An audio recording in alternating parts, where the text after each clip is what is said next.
Assalamualaikum warahmatullahi wabarakatuh.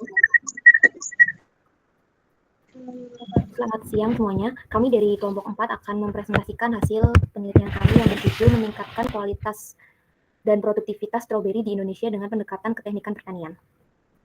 Penelitian ini ditulis oleh kami berlima, ada Hidayatul Ulum dengan NIM 12, Hilman Nur Fadila dengan NIM 50, saya sendiri Rizka Aulia dengan NIM 58, Dwi Marhen dengan NIM 80, dan Putri Dwi Astuti dengan NIM 92.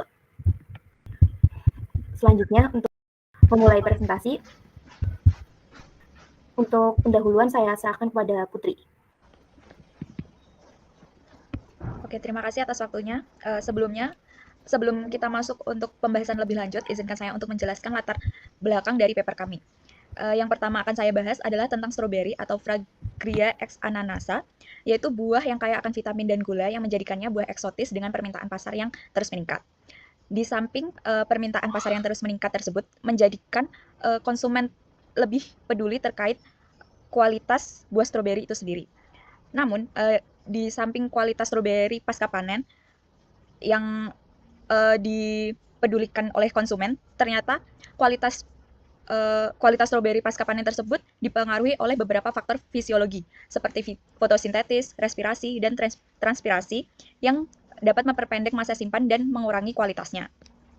Nah, untuk mempertahankan kualitas tersebut, ada berbagai metode yang dapat dilakukan seperti edible coating, radiasi gamma, dan teknologi pemantauan menggunakan IoT dan AI yang telah diterapkan.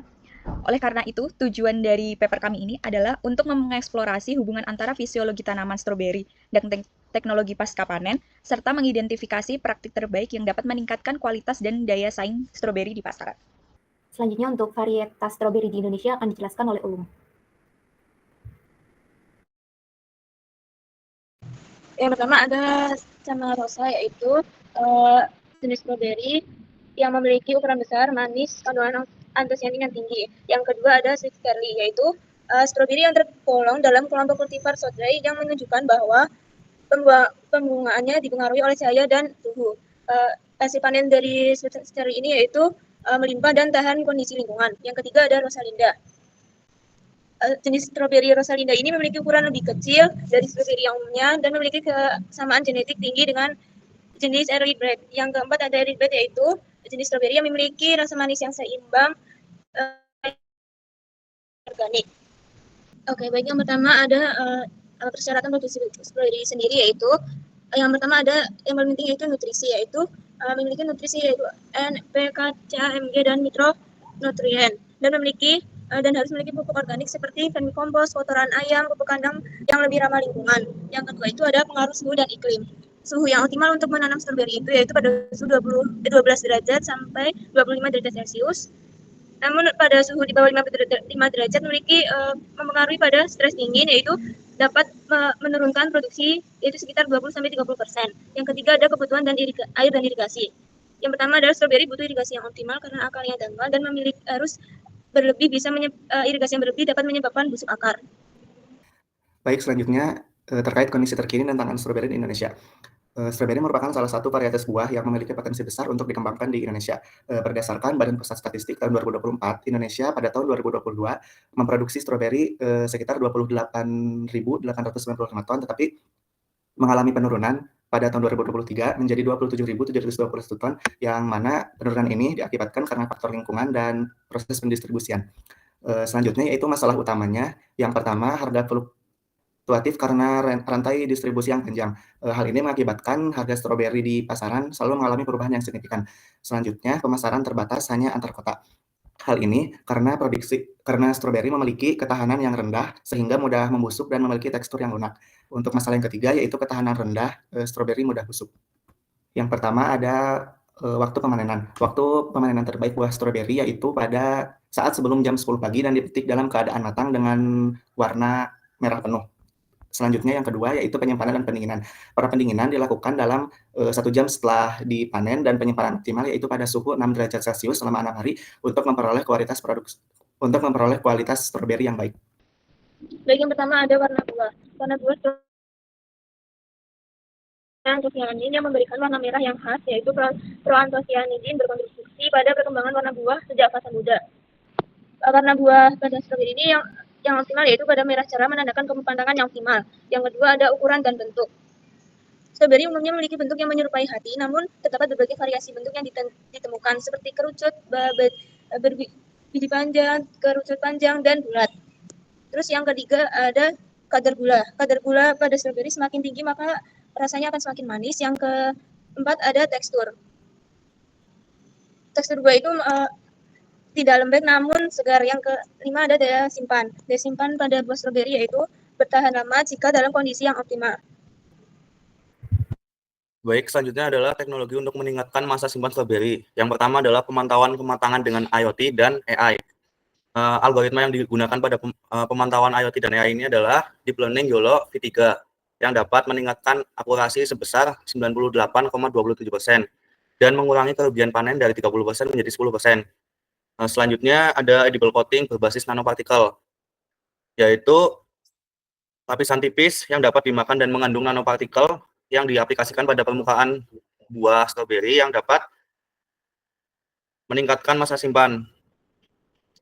Masa simpannya pada suhu ruang adalah masa simpan normal pada suhu ruang adalah 2 hari dan ketika dilapisi dengan edible coating meningkat menjadi 6 hari. Kemudian masa penyimpanan normal pada suhu dingin adalah 8 hari dan ketika dilapisi dengan edible coating meningkat menjadi 18 hari. Lalu yang ketiga ada penyimpanan atmosfer termodifikasi. Penyimpanan atmosfer termodifikasi merupakan teknik pengemasan dan pengawetan makanan dengan mengubah komposisi gas di dalam kemasan. Cara kerjanya adalah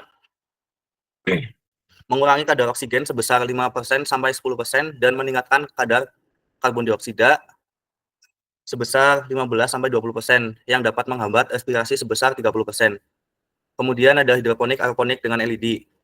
Metode ini dapat mempercepat pertumbuhan bibit buah sebesar 40% lebih cepat dan meningkatkan kadar vitamin C sebesar 35%. Lalu ada alternatif perbaikan stroberi pasca panen ataupun sebelum panen. Yang pertama adalah penggunaan pupuk organik dan asam humat.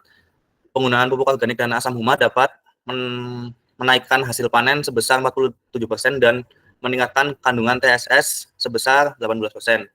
Lalu yang kedua adalah penggunaan pelapis nanocitosan dari ekstrak daun jambu batu. Pelapisan nanocitosan ini dapat meningkatkan masa simpan pada suhu dingin pada suhu 6 derajat Celcius dari yang normalnya 16 hari menjadi 24 hari. Lalu masa penyimpanan pada suhu ruang atau pada normalnya suhu 25 derajat Celcius yang memiliki masa simpan normal selama 6 hari menjadi 10 hari. Lalu ada hidroponik aeroponik dengan LED full spectrum dapat meningkatkan produksi buah 15 hari lebih cepat dan berat buah meningkat sebesar 25%. Baik, setelah melihat hasil paper kami, kita bisa menyimpulkan bahwa stroberi merupakan komoditas yang rentan terhadap kerusakan pasca panen, sehingga diperlukan teknologi yang tepat untuk mempertahankan kualitasnya.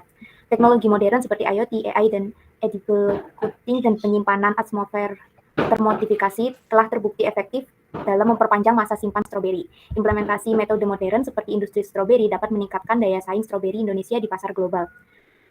Paper ini lebih lanjut, penelitian ini lebih lanjut diperlukan untuk mengoptimalkan kombinasi teknologi terbaik yang sesuai dengan kondisi stroberi di Indonesia. Demikian kesimpulan dari paper kami.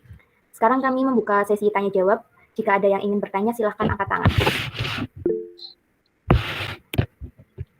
Baik, Laksita, disilakan. Aku, Laksita, mau tanya, apa faktor utama yang menyebabkan stroberi cepat membusuk pasca panen? Terima kasih. Saya akan menjawab pertanyaan dari Laksita, yaitu apa faktor utama yang menyebabkan stroberi cepat membusuk setelah pasca panen, yaitu karena stroberi memiliki respirasi yang tinggi sehingga lebih cepat mengalami pembusukan dan transpirasi menyebabkan kehilangan air yang membuatnya layu dan kontaminasi mikroba dapat mempercepat pembusukan dengan menyebabkan jamur dan penyakit lainnya. Apakah menjawab? Menjawab, terima kasih. Sama. Baik, kita lanjut ke penanya berikutnya. Jika ada yang ingin ditanyakan, dipersilahkan untuk angkat tangan. Baik, untuk Nadia dipersilahkan. Saya Nadia Nauratul Hadia dengan NIM 24, mau tanya gitu, manfaat penggunaan IoT dan AI dalam pemantauan kematangan stroberi itu seperti apa ya? Oke, saya akan menjawab pertanyaan dari Nadia, yaitu tentang Apa manfaat penggunaan IoT dan AI dalam pemantauan kematangan buah stroberi?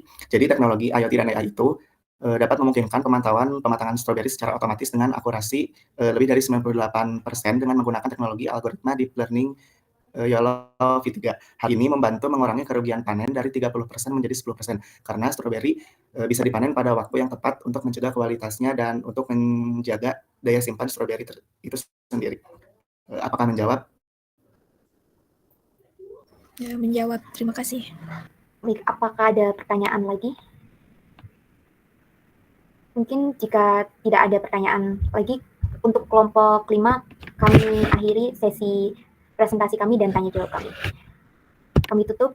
Kurang lebihnya mohon maaf. Wassalamualaikum warahmatullahi wabarakatuh. Waalaikumsalam warahmatullahi wabarakatuh.